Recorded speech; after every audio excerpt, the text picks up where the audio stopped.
This past Tuesday on NXT at New Year's Evil, we saw history being made. Not only did we see Obafemi retain the NXT Championship against Leon Slater, but we also saw him do the unthinkable. He started 2025 as the NXT Champion. He ended 2025 as the NXT Champion, but he starts out 2026 relinquishing the NXT Championship. Huge congrats to Obafemi on a historic run in 2025 as the NXT Champion. Mad props to him. Can't wait to see him do big things on the main roster. We even also saw Kendall Gray and JC Jane go at it for the NXT Women's title, but we also saw something that we never thought we would ever see. Originally, it was supposed to have been Blake Monroe versus Thea Hale in a return match from a few weeks ago for the NXT Women's North American title. However, because of Blake Monroe's actions, Blake Monroe has been banned from even competing for the NXT Women's North American title, and Thea Hale demanded an open challenge. Ava accepted, and Izzi Dame came out and has walked out as the new NXT Women's North American Champion. And as Izzi Dame always says, it is what it is. That being said, the question now becomes this: who will step up to Izzi Dame for the NXT Women's North American title? Honestly, there are so many different elements that can go with the idea of Izzi Dame as North American Champion. For one, she now has the protection of the rest of the culling, Shawn Spears and Nico Vance, which, to be fair, the culling, it worked out. It's worked out so far, but I feel like as if the culling has reached its conclusion in a matter of speaking. And what I mean by that is it was at its peak excuse me, when Spears became the NXT Men's North American Champion and held it for quite some time. In fact, I think he held it for, I want to say, about a couple months, if I remember correctly. I could be wrong. I think it was a couple months.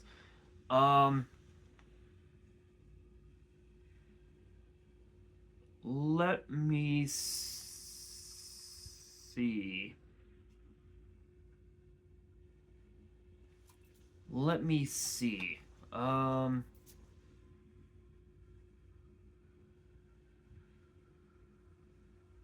Trying to think here. Here, let's see.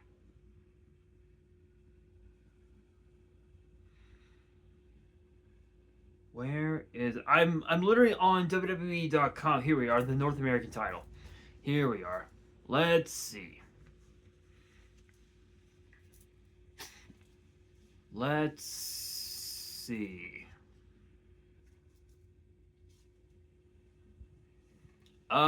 Actually, not long. Funny enough, not long. Spears had only held the North American title for only 27 days. That's a bit unfortunate.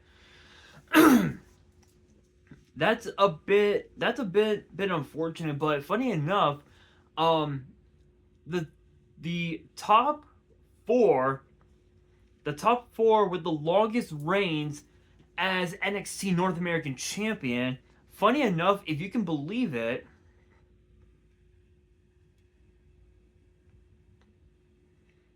in no particular order, funny enough, are Ethan Page at 225 days, Obafemi at 272 days, Wesley at 269 days, and I believe is it Gargano? No, it is actually no, it's actually the Velveteen Dream at 209 days. So I believe he's 181. Yeah, so I believe this would be the, let's see.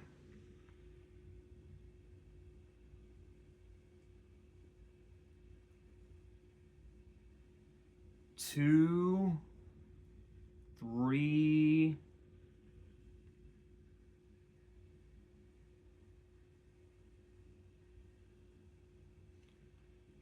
Yeah, I believe Velveteen Dream has the fourth longest reign as NXT North American Champion ever, and Ethan Page now is in third place of the longest reign as North American Champion. But that brings us obviously to the women's North American title, which there's quite a bit of history with the women's North American title, because right now, because when you really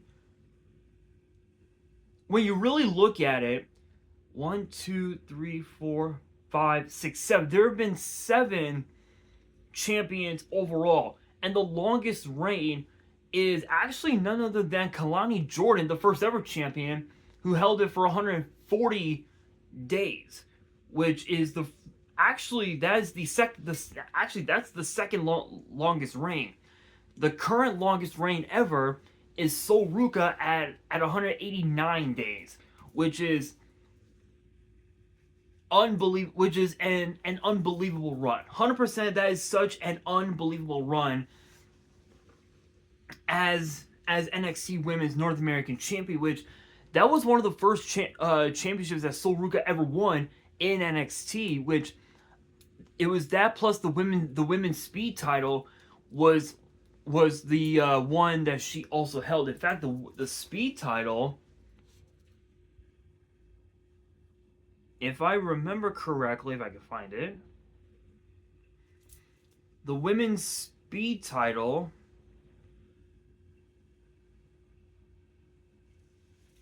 actually Soruka holds the record for the longest reign ever of 195 days overall, which is kind of crazy. Kind of crazy if you can believe it. And so when you really look at it, right? So right now it's Soruka who's in first place of the longest reign ever. Candice LeRae holds the record for the second longest reign of 188 days. Fallon Henley is now in her 43rd day as women's speed champion, and then of course obviously the title had been vacant at the right around close to the end of last year at 28 days. So vacant has been champion for 28 days as women's speed champion. Congrats to Vacant. F in the comments for Vacant, the greatest champion of all time. Anyway, bad joke. I get it, bad joke. But again, you've got a lot of incredible talent on not just in NXT but also on Evolve. That would be more than a challenge for Izzi Dame and the women's North American title. I mean, you got on Evolve, right? You got Callie Armstrong, you got PJ Vasa, you've got Zena Sterling, who we haven't seen much of her in WWE as of late. Funny enough, huh?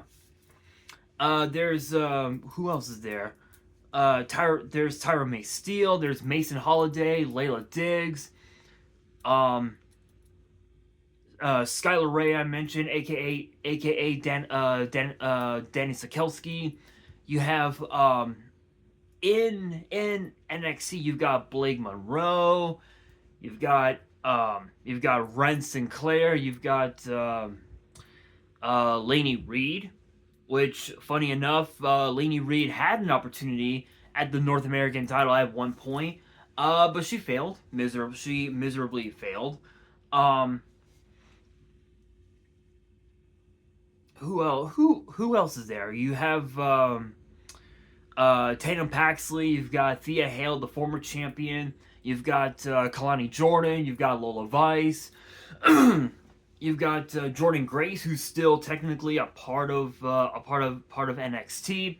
Although for Lola Vice, there has been a lot of chatter that we could very may well see Lola Vice on the main roster as soon as the Royal Rumble, which I don't think it's right. I think it's a bad judgment call on WWE's end to put Lola Vice on the main roster now. I feel like just because of the fact that she's done so well on on NXT, she's been featured in, she's been featured on TV multiple times throughout literally throughout all of 2025, including competing in at Worlds Collide, not only last year in June, but also back in September at a couple of AAA's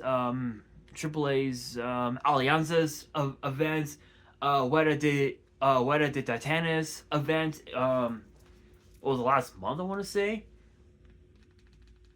Was it last month? I want to say it was last month.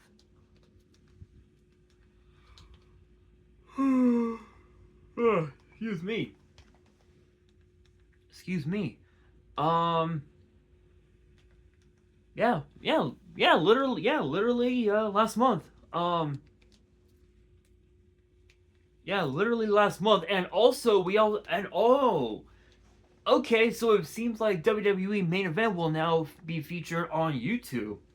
That's cool. That's cool. Haven't seen main event in a long time. Funny enough, main event was originally on Ion Television a long time ago. Back in like what 2011, 2012, which was around the time that CM Punk was the WWE champion. Funny enough, that's kind of cool. That's kind of cool that they're doing that. But I will say,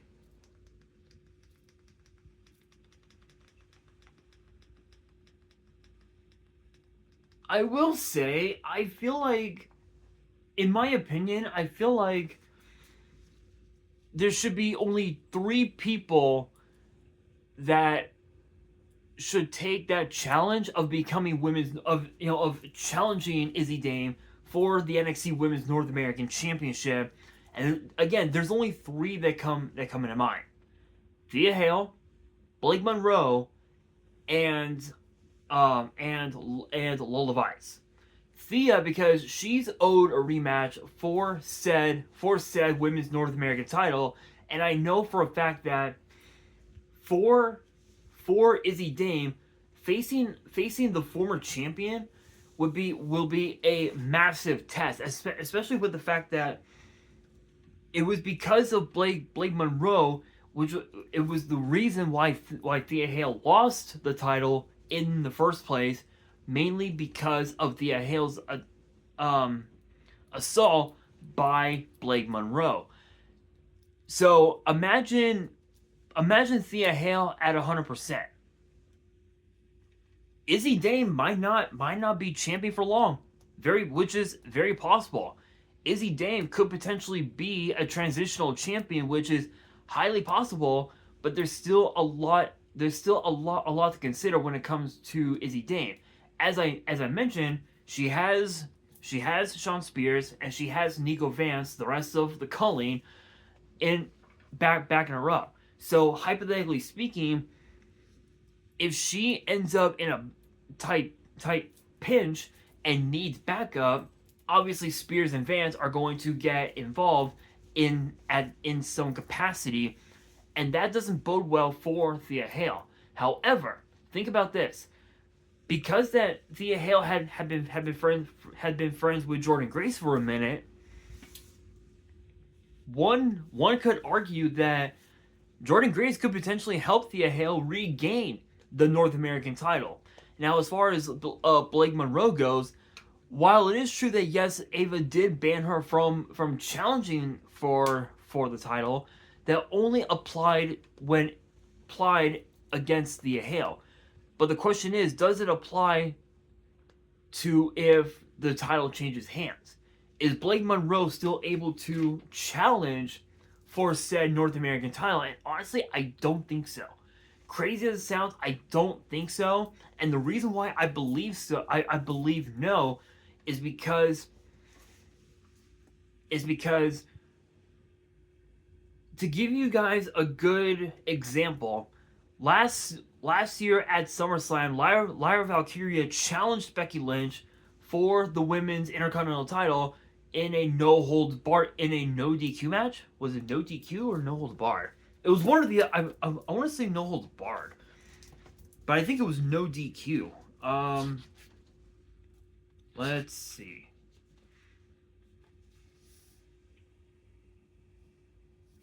Yeah, I think it was no. I think it was.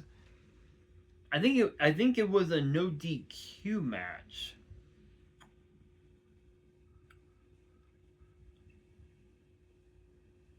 Yeah, I believe it was no DQ. And the rule was that as long as Becky was champion, Lyra Valkyria could not challenge again.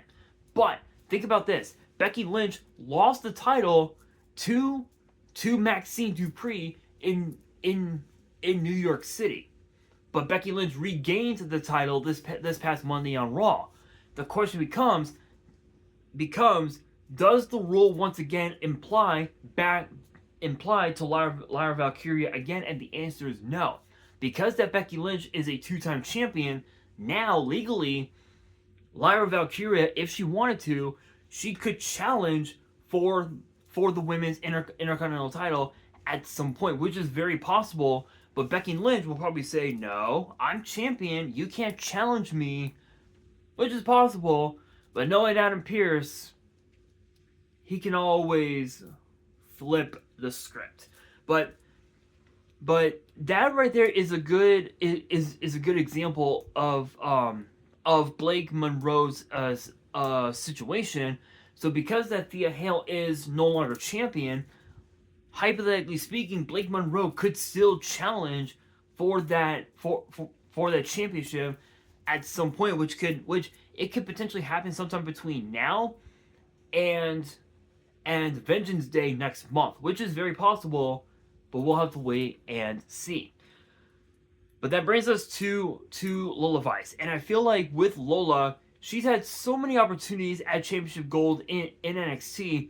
She is due for a title shot, and I think that North American title would look mighty nice around the waist of Vice City. But the question is, between those three, who should be the one to challenge for the title? And honestly, I think it has to be Lola Vice. And the reason why I believe that is because it's as I said, right? Lola Vice had been chasing after Championship Gold so many times over the last couple of years, including having multiple opportunities at the NXT Women's title against women the likes of Julia, Roxanne Perez, Stephanie Vaquer, JC Jane, and I do believe that the NXT Women's title was a bit too high up for Lola Vice, but I think in order for her to truly become a part of the main roster and get noticed even more on TV on the main roster, she has to go after Championship Gold in NXT, and the best championship for her would be the Women's North American title, because imagine Lola Vice as North American champion.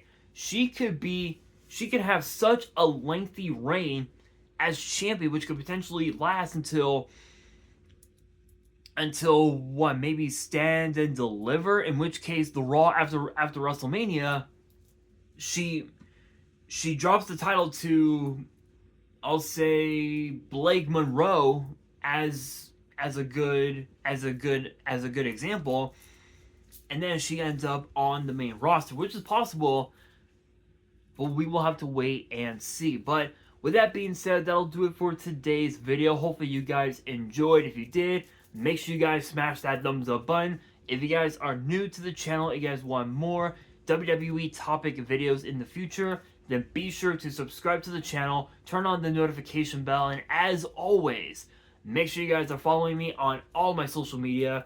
All of my ads will be in the description below, as will the info to my fan mail. It will also be in the description as well. And on that, this is your boy Nash, signing out.